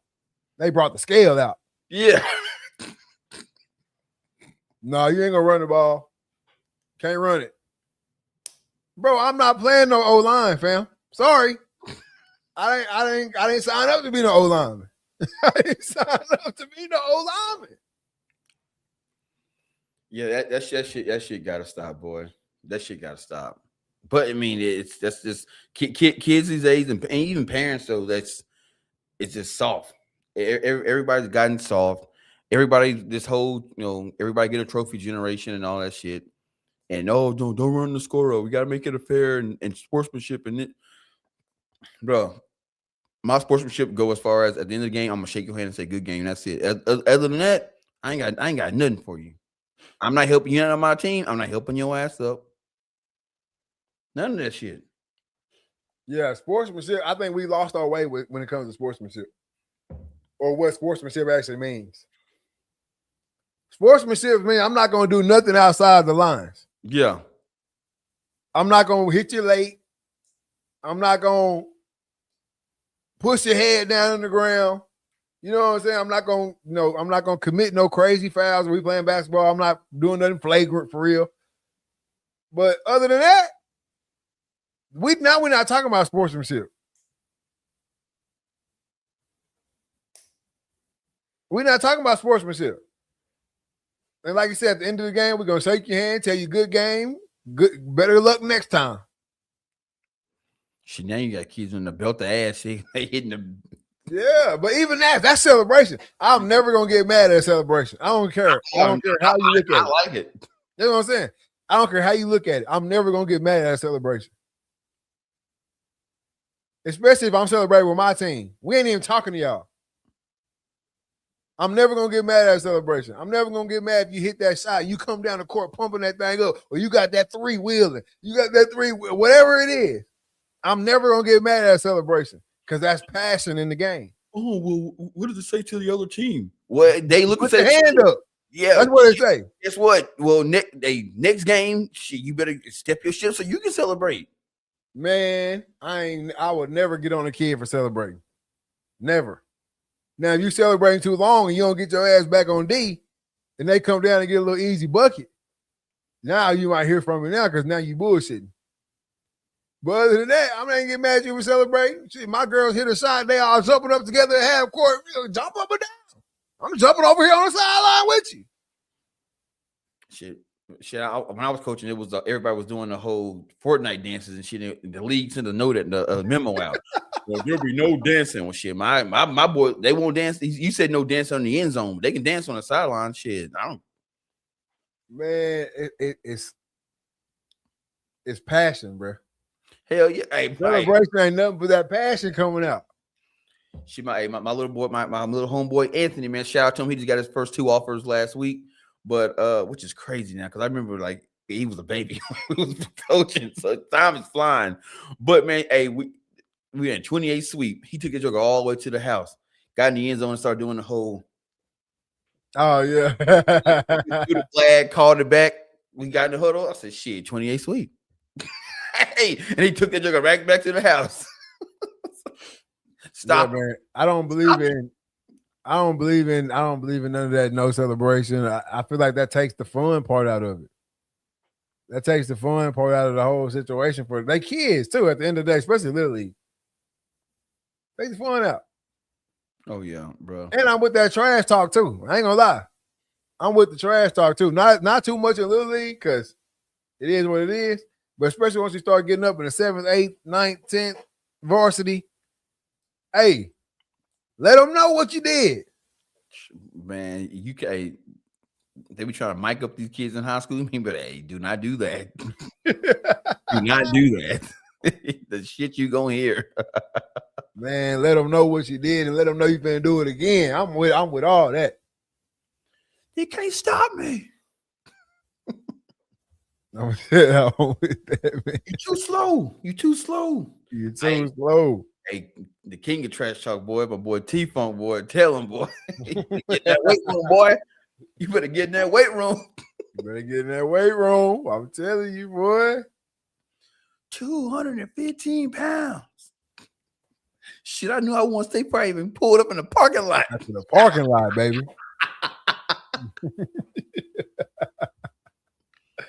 Hey, we got some new transfer portal rule. Any tampering. This is the weakest ass rule on earth. Not the tampering part, but the penalty. The punishment penalty for it. Any tampering will result in a 6-game suspension for the head coach. Tell me what you think about this rule, man. Is it going to change anything?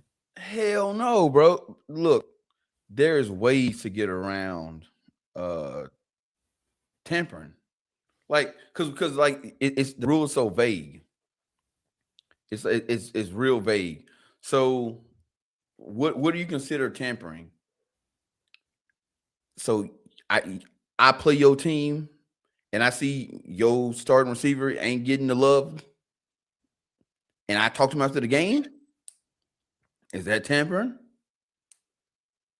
Like what? Like what are y'all deeming? Y'all just saying tampering? So I think it's dumb because all you punishing the head coach.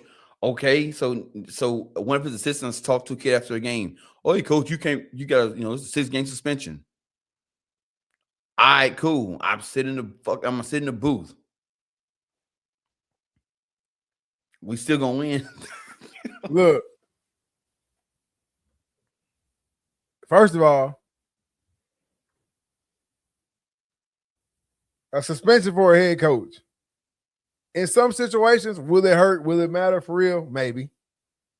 But in most situations, all the coaches on my staff are just an extension of me.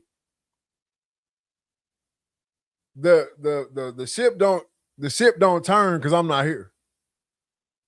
Exactly. They run my offense. They run my defense. This is another one of those rules. It's just a rule to show that, hey, a pacifier for fans that think college football is out of hand. It's another one of those rules. Because let's say we tamper, me and you coaching at Nowhere State, and we play Bama. And they got a cat that got in a few times. He got the wiggle, he got the speed, but obviously he had Bama. It's a bunch of cats over there with the wiggle and the speed. So he ain't getting the burn that he probably could. Yeah. And we got some people on our squad that went to high school with Buddy. Hey, fam, hit him up. Tell him we interested. And we got a little Bagathon for him over here, too. He ended up leaving that school, coming to our school. They do an investigation. They find out that I got 3 players on my team that went to high school with him. They hit him up to come over there, whatever. We tampered with this cat during the season. So they suspend me for 6 games. And you get a 20% of the sports budget fine too. Okay. They suspend me for 6 games. They take we gotta pay them their little 20%. Now we got a number 1 receiver that we didn't have last year, and you my assistant coach, and I'm telling you, hey, this how we rocking. Nothing changes. No, it's the cost of doing business. It's the cost of doing business. Nothing changes. We still got what we needed to get. We're gonna take this little 6-game suspension. So I'm coming back halfway through the season anyway. We 6-0 when I come back. Shit. So what this is what they're deeming tampering. It says on Wednesday, the NCAA announced that the Division I cabinet adopted a proposal that penalizes programs that sign a transfer student athlete, add a transfer student athlete to a roster, or allow a transfer student athlete to participate in athletically related activities before the student athlete has entered the NCAA transfer portal. So it's like you had entered the portal, but you go to Colorado and you kicking in with Dion M and shit like that, and you do a workout or something. That's tampering. That shit. Oh, that ain't even a tampering. I thought they were talking about more of the Dabo LSU situation or Dabo Ole Miss situation. I mean, no. They own some. You can't do nothing athletically at the program.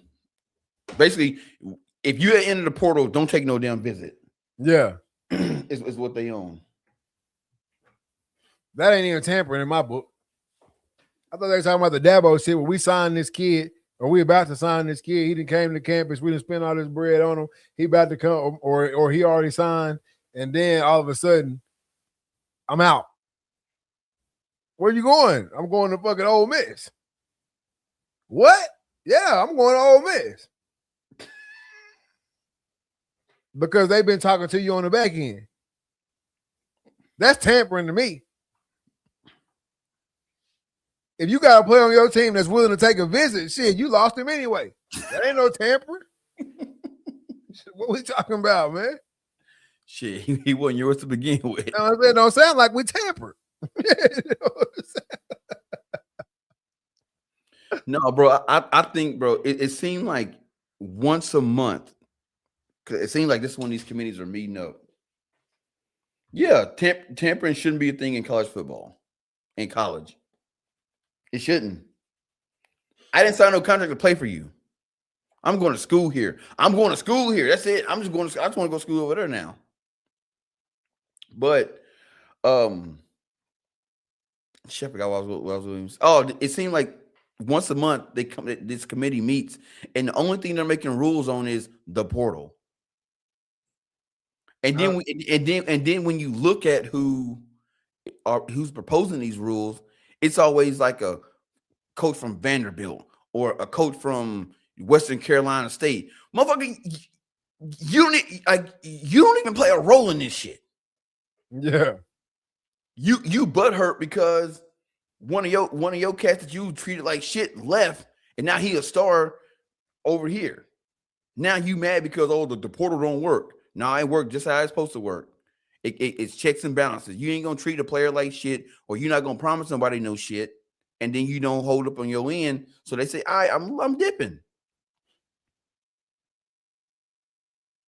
Exactly. That's why they didn't push that cat from UNLV. That's why they didn't push that shit like that, man. He said, hey, look here, y'all promised me $10 million.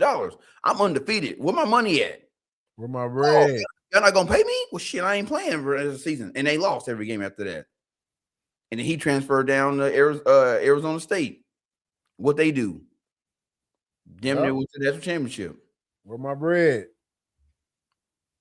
Where my bread at? Straight like that. I mean,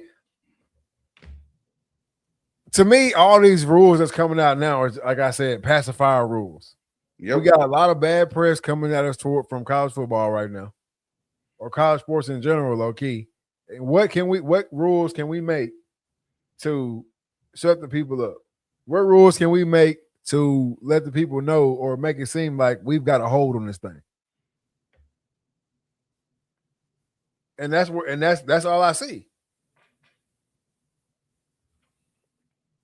What can we make? What can we possibly say or possibly do to let everybody know that the NCAA, we still have control over these players. We still have a hold on this whole situation. Nothing's out of hand. We got it taken care of. Look, if they mess with a player and try to make them go to another school, we're gonna sit the head coach out for 6 games. Not the player. That's not the player. The head coach. But it's dumb because if I'm a player, I'm not getting penalized. I mean, I guess if you go to the school and then they know the rule, so if they invite you, they know what's up. But what they want these schools to, or these players to start snitching on these schools, and that's not that ain't happening. Too much money. Exactly. It's way too much. It's way too much money involved. But like we said it before, man, the toothpaste is out of the tube. Y'all not gonna be able to let it out and then try to get it all back in. It's not happening now. Now they got a taste. Hell, more than a taste. They didn't indulge. No, for real. Too late now. So now you just gotta accept it for what it is and move on. And leave it at that. Like it's all this. Oh well, we got too many players moving here and moving there. Man, scratch all that. Imagine if they put a cap on how many top recruits the school can get. That could spread the talent pool and make college football more competitive. College football right now is more competitive than it's been in 10 years.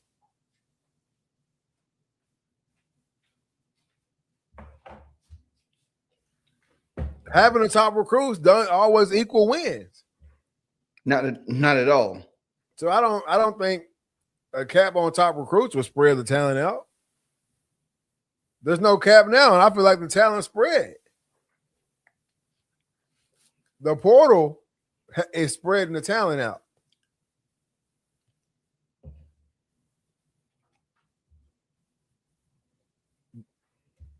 It is, but it's mainly still Power 4 school. It's always going to be. It's always going to be Power 4. Sprinkle in a group of 5 team here and there, but it's always going to be Power 4 schools. And there's a reason for that, because if you're a top player, you want to go to a top program. Like the days of, going back to like the 80s and shit, where you had teams like, Western Kentucky or, Yale and shit. Like, no, bro, those schools ain't trying to compete. And then on top of that, when do you stop labeling a guy a top recruit? If a guy who's a top recruit, let's say he's the number 2, number 3 player in the country coming out of high school, and he goes to a school and he sits on the bench for 2 years, is he still a top recruit? Yes, he's still labeled a top recruit. You see what I'm saying? Like, is this he didn't pan out here. Not to say he won't go down the street and still be cold, but here he didn't pan out. So am I still getting knocked for having this top recruit on my roster? And then where does the top recruit title go? Is it just 4 and 5 stars? That's top recruit? Because now I can go load up. We just watched the damn team win a national championship with a bunch of damn 2 and 3 stars. That's why I'm saying that the talent level is spread out still, even with the top. There not being a top recruit rule, because shit, by the time he's a 5th-year senior, he might not be. He might be a 3-star that's really a 5-star now, or a 2-star that's a 4-star or a 5-star now. So now I done cheated the system, Because shit, he was a 2-star coming out of high school. Now he the coldest on his squad, wherever he at. And now he on my team. So I feel like it would be damn near impossible to even regulate that rule. But on top of that, I don't think having the most top recruits on your roster equals national championship.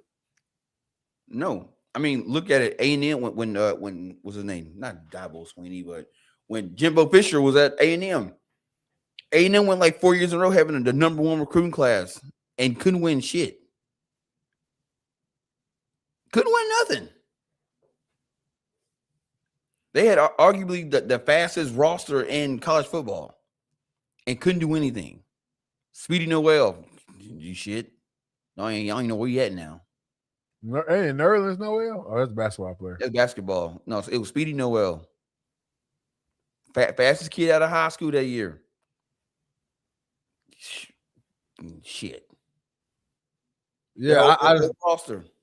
Yeah, I just don't think it's a correlation to the 5-star thing and the winning. So that wouldn't be a rule. But I just feel like right now, the way it's set up, this is the best way to spread the talent. Imagine if Yale won a natty. Shit, if Yale start paying that bread, they will win one. Yeah, it ain't hard. They regents just don't want to start. You know, they don't want to compete. I mean, they're not compete, but they don't want to get involved in the NIL. But I promise you, if Yale, I think they said like Harvard. If Harvard was to play the NIL game, the money they get from their donors is like $14 billion. So now we talking about Lane Kiffin is going to do some shit in LSU with a $42 million roster. Think if you gave a team $15 billion.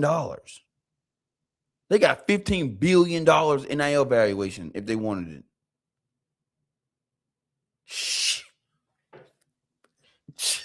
Man, what? I can get how much? And y'all don't care about my grade? Shit, I'm going to Yale. 10 mil a pop. I'm going to Yale. Anybody in the country they want to get 10 mil a pop. Come on. He's going to Yale. Gonna be them Bulldogs where everybody gonna be throwing them wires up. Man, I'm telling you, it'll make a difference. It'll make a difference. And then again, that'll spread out that'll give you what you want. You don't want to see a Power 4 school win it. Now they won't. Now Yale win it. Maybe. Hey, boy, they be fighting to get in the Yale. Boy, hey, they paying 10 racks over 10 milli over here, man. They paying 10 mil to tote that pill. There'll be a whole lot of outstanding young men coming out of Yale. A bunch of Harvard, what they call Ivy League graduates. Yeah. No, man, I think, and I do think one day they'll start to play the NIL game because they'll want to win. Yeah. This whole we don't want to play the NIL game is because you don't see yourself as a contender. But if they brought in a coach and they get an athletic director who can talk that shit and like, hey man, look here, we can be a powerhouse in this game. Give me 5 years, bro. Because Yale can do a whole lot of shit that a lot of schools can't do. Hey, look here, bro. You gonna come here? We gonna give you that money. On top of that, you can get this degree from Yale. You can be able to walk anywhere you want to and get a job. Matter of fact, we'll promise you a job. If you don't go to the league, we promise you a job. Hell, you ain't worried about no job. I mean, you getting 10 mil a year? Shit. Yeah. Leave that joker with about 45, 50 racks. Yeah, and you're gonna have what they call the brotherhood. The skull and bone. Once you leave out of that hole. Yeah. You in the meeting and shit. They talking interview. You lift your socks up. They see that Y. Oh, hey son, Bill Morton, class of '87.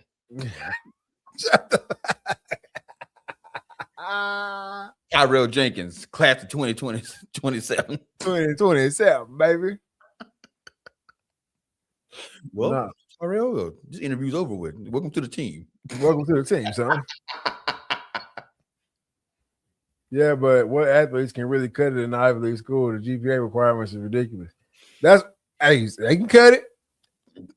They can make whatever grades you want them to make. Show can. Like, look here. All they got to do is put a little thing by your name. Tyrell Jones. They put an A outside. It means athlete.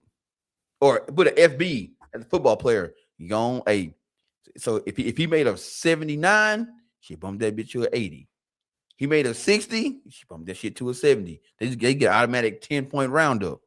We just gotta keep him eligible. And that's another reason why they're not playing the NIL game as well, and just bringing in random athletes over there, because it is because of the requirement. I'm sure. Yep. You know what I'm saying? But if that's what I'm saying, if they set out a goal that we are going to be a powerhouse in football, they'll figure it out. Bro, I've seen schools. I was in a school that changed the entire curriculum because the students the GPA wasn't where it was at. So you know what? This whole first semester, we wiping out all the grades. And we're gonna start new in the second semester. And we got a new curriculum. I'm telling you, cool. If they wanted to be a powerhouse, they're gonna figure it out. Hell yeah. If you even look around, you see teams looking a lot different. Even at schools where that motherfucking GPA matters, they still coming up right now. Stanford. Shit, SMU. SMU. Them teams look a lot different than the team I played on. I can tell you that. They will make changes. They're gonna figure it out, bro. They're gonna figure it out. How long are you willing to be mid in a sport? How long are you willing to do that? How long is that just going to a bowl game? That's not good enough no more. Bro, you know what I'm saying? Exactly. Bro, it's when you win a college program, you see a whole lot of special treatment, bro. You see a whole lot of special treatment. How long is it until you are? How long are you willing to be mid to bottom level in college sports?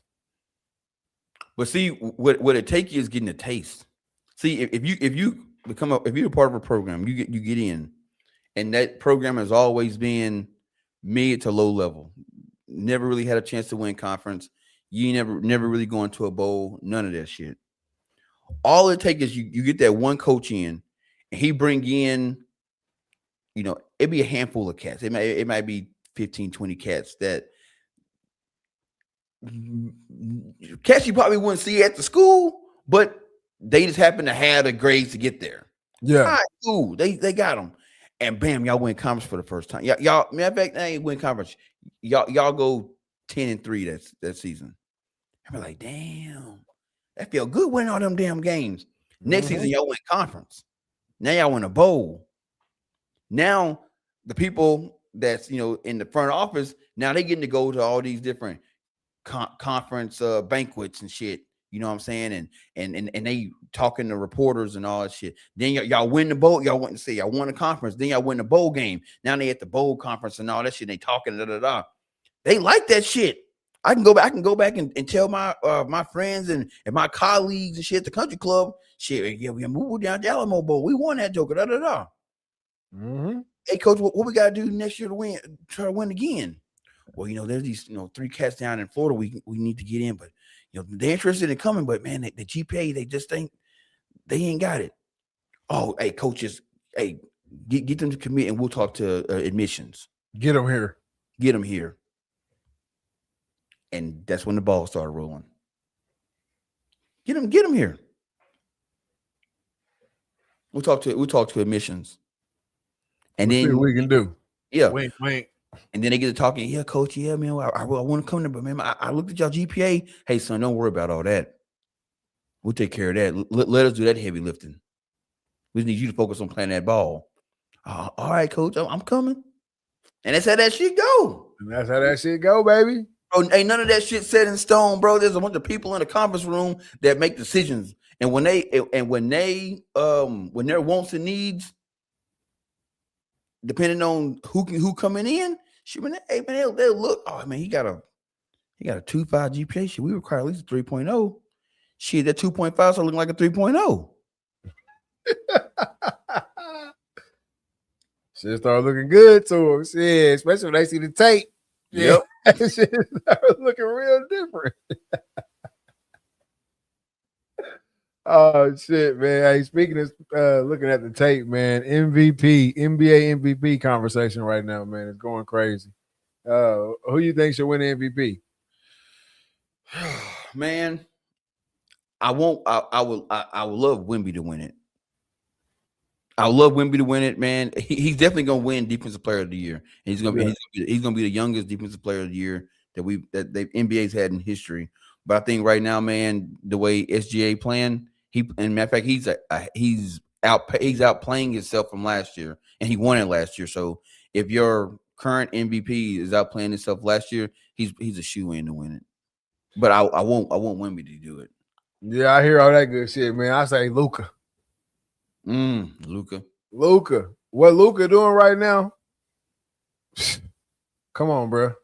40, 35, 39, 50, 55, 31, 27, 32. Like, bro. And they balling. They balling right now, too. They I'm balling. with Luka winning that thing, man. I like SGA, too. though. I don't think Wemby should win it. You've been on minutes restriction all year.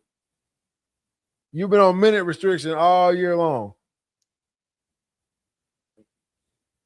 What kind of shit is that? We want to talk about load management, but we going to let this motherfucker load manage all season long and get the MVP?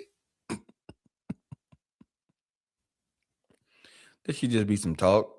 Hey, but your boy, bro, he ain't got no filter, man. Who? Joker. Oh, yeah. Oh, yeah. No, Jokic. Hey, bro, he did Caitlin Clark with a bad, bro. You see that shit? No, what are you doing to her? So they were interviewing Caitlin Clark, and she was talking about how, Joker is her favorite player in the NBA, and no one's doing what he's doing right now. And, in her eyes, he's the best player in the world. Yeah. So during the interview, Joker's at the press conference after the game, they was like, hey, this is kind of off subject, but Caitlin Clark has some good words to say about you, and she says, you're her favorite player, and you in her eyes, you're the best player in the world. Do you how do you feel about what Caitlin Clark is saying? Have you got a chance to meet her? And he was like, no. He said, no. Why would she say those things about you? And he was like, we got the same agent. That's why she said that shit. And bro, the room got quiet. Like, damn, bro. He's like, we got the same agent. Yes, she gonna say that shit. I say her all the time. Hey, boy, Jokic, man, he a different character. Bro, I mess with Jokic too. I think Jokic can win it too, bro. Obviously, what he does every night it really is like some shit we ain't never seen. Yeah, not from that position. Straight up scoring, passing, defensive wise. I mean, he does it all. He literally does it all. And when we talk about MVP, I think we've lost our way on MVP a long time ago. Yeah. So when we talk about really most valuable player to your team, it's hard to look past Jokic. Yep. It's hard to look past Jokic. Jamal Murray, he good. Outside of that, you probably can't name nobody else in Denver. Nope. If Jokic was to go out for the season and miss the season, Denver would not be in contention for shit. Not at all. They'd be out of there. Straight up. His value holds a lot of weight. San Antonio, I think, is still a playoff team without Wemby. Yeah. Young cats down there playing. This season, anyway. This season, I think they're still a playoff team without Wemby. And then, obviously, on Luka's case, anytime you got LeBron on your squad, you're going to get some knocks for the MVP anyway because you got LeBron on your squad. Yep. So, I ain't mad at Jokic. If Jokic was to win it, I wouldn't be mad. Because like I said, he is an MVP. He is the most valuable player out of SGA. Because I think the Thunder are still a good team without SGA. Are they number one? Probably not. Are they still a playoff team without SGA? Probably so. So when we're really talking about most valuable players to your team, MVP, it's hard to look past Joker. It's hard, man. See, Kwame Brown come out. He just hit his ass down talking about some. If he was in the league, the Jokic wouldn't be doing what he's doing. I'm like, motherfucker, you didn't do shit when you was in the league. Stopping nobody from doing what they was doing when you was around. Shit. His claim to fame is he helped Kobe get to 81. Man, he just need to chill. Bro, you are sad to say. The book's been written, bro. The biggest, yeah, you're the biggest bust in NBA history. The book's been written. Do I think they did you for the bad a little bit? Maybe so. Yeah, man. The book's been written, brother. He was. I think he get it bad because he was 18 coming to the league. He was big man, and you got drafted and played with Michael Jordan on the Wizards. Yeah. Just sit down. And people won't say, well, that was old Jordan. They just say it was Michael Jordan. You had an old Michael, you had a 45-year-old Michael Jordan. Yeah, just shut it down, fam. The book's been written. You had your little splash in the media game. Keep rolling with that. Turn it into something else and just ride off into the sunset, man. You ain't stopping shit. You weren't stopping shit back then. No. Can't get down with that shit at all, bro. Oh man, they let these white boys come in the league and just and run rampant. But shit, when I was playing, we would have had that shit. And I think people know he just saying shit and it's like, yeah, okay, Kwame. Shit, man, I'd have put Joker in the bleachers. Shit, and his brothers would have had your ass him. There wasn't no Jokers when you was coming through. No. There wasn't no Lucas when you was coming through. Wasn't no SGA hell even. You played in the most American NBA we ever had. And couldn't do nothing. So, come on, man. Sit down, Kwame. Ride off into the sunset, man. Eat, what do you say? Mama's cooking, man. Eat some of Mama's cooking, man. Ride off, man. Go ahead. Go ahead, dog. Bro, he did have a run, bro. He went from no followers on YouTube or subscribers, and that went up to like 400K in a week. I forgot who he got into. Oh, got into it with Stephen A. Stephen A. Yeah, and he didn't even turn that shit into nothing, man. Because he started getting too crazy with it, doing too much. Anytime you get to doing too much in the media space, or in hell anywhere in life, when you get to doing too much, it's over with, brother. Oh yeah, he's a live wire. He can't be tamed. We can't bring him on TV because he might say anything. Come on, bro. It's over with for you, dog. It's over with for you. Well, man, we gotta get to my favorite part of the show, bro. We gotta get to these mental health checks, man. I gotta know how you doing. 1 through 10, personally, what's going on with you? Physically taking care of yourself, and business-wise, what's coming up next? Bro, personally, I said at the beginning of the show, bro, I've been having a headache trying to get this damn pool open. But I think I got it figured out, man. Hopefully I wake up in the morning and it's a lot clearer. I can start seeing towards the bottom now. Yeah. Other than that, man, just getting ready for this wedding. Baby's doing good. I mean, I can't complain, man. So personally, man, I'm sitting at about a 9 right now. Physically, man, I'm feeling good. Get my workouts in every day. Doing a bunch of yard work around the house. You know what I'm saying? Feeling good. So I can't complain. So I'm sitting at about an 8 physically. And then business wise, man, bro, had a dope podcast last night with Mike from the Boutique. Supposed to be about a hunting podcast, but then we end up getting to the entrepreneur side of everything, and he talked about not the dark side of the archery industry, but the shit that they don't tell you about when you get in the industry, man. Like when you love archery so much, you want to give back to it, and you got an idea, you start a company, and you become one of the top companies in the archery world. Well, guess what? you got in it because of archery, but now you don't have no time to hunt. Yeah. You can't hunt, man. So, dude's story is amazing, man. I can't wait to put this show out, man. I think it'll give people a perspective of the archery world that they probably never thought about, man, and how when you set a goal and you grind and you grind and you go for broke, how fast the success come in. This dude went from in a year and a half, he went from basically being broke to having he's the leader in arrow wraps, and it's something simple. It's putting he said it. I'm putting stickers on bows. I mean, I'm putting stickers on arrows. Yeah.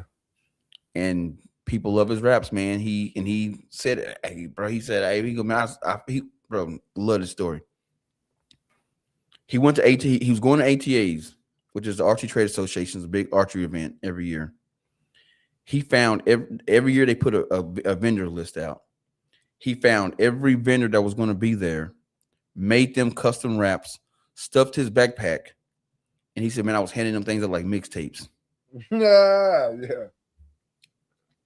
And he said, I got home and shit, the orders were going crazy. Cats calling me, "Hey, man, you gave me some wraps. I love them. Give me some. I want some." Well, next thing you know, celebrity ended up getting one of his wraps. Loved them. Put them on his bow. He tell another celebrity. That celebrity tell another celebrity. Next thing you know, he got all these celebrities calling. Not only do they want wraps, but they want him to build his arrows. Build the arrows.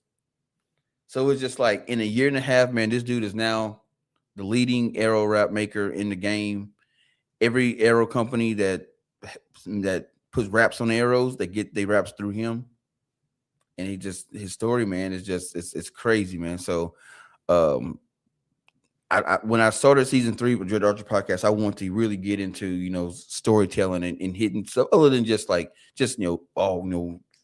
me your hunting story. Now I want to get into the nitty-gritty, man. And this season has been that way. And I've had people hit me up saying, "Bro, you've turned it up. Like these last these shows in 2026 ain't nothing like the shows from the last 2 years, bro. Like this shit right here is you taking up a notch." So when random people hit me up and say that, I'm like, okay, I'm going in the right direction. So business wise, man, I'm sitting at about a 9.2, man, because it's just like I'm seeing everything that I want to do is all coming to fruition. So I can't complain. Hell yeah, man. Gotta love it, man. For myself, personally, man, just keep grinding. That's all I can say. Personally, man, everybody happy, everybody healthy, man. So you won't hear me complain. Not one bit, bro. Gotta love it. So I gotta give myself about an 8 on a personal scale, man. Physically, still eating a lot better right now. Hadn't really tapped into the working out too much. I have been way more active though. Still hooping. Obviously getting out in the yard doing my thing. Just did that tonight. So staying pretty active, man. But really changed up on the diet right now. Low sodium, low sugar, low cholesterol, really no cholesterol on the diet right now, man. So feeling good about that. I'm just gonna keep chugging along on that journey, man. So I gotta give myself about a 7 or an 8 on the physical scale. And then business wise, man, right now business is great. Getting photos out, getting requests in left and right, man. Did some photo shoots last week. Did one the week before. Just got some wedding photos turned in last week as well. So man, we just grinding this thing out with Nicholas Reed Photography. Went on the Joe Till podcast last night. Got that thing knocked out, man. Shout out that boy Joe Till. Yeah, man, everything is great. Work is good. Work is work, but it's still good. You know what I'm saying? Anytime you got that check coming in, it's always gonna be good. So no complaining for me there either, man. I gotta give myself about a 8, 9 on the business scale right now, man. So we just grinding. That's it. You got any last words for the people before we get out of here? Shit, you just said it, man. Keep grinding, bro. Hey, that show last night got me so damn motivated, man. Just don't let your fears stop you from doing stuff, man. Like whenever you do something, it's gonna be hard. Anything worth having ain't easy. Don't come easy. So should be willing to make that sacrifice, and you never know what'll happen. You don't want to live with regret. Nah, big facts, man. Big facts. And y'all know me, I'm keeping my same message. Man, treat everybody a little bit better than you did in 2025 here in 2026, man. Make sure you help out when you can, man, even if it's just your time. Lend it.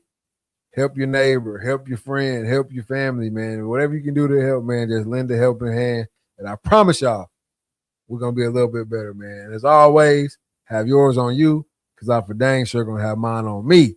And with all that being said, man, this is season 8, episode 12 of the Reed Talk and Listen podcast. I'm your host, Nick Reed, along with my brother and co-host, Trey Reed. No Killer Cam tonight. We are out.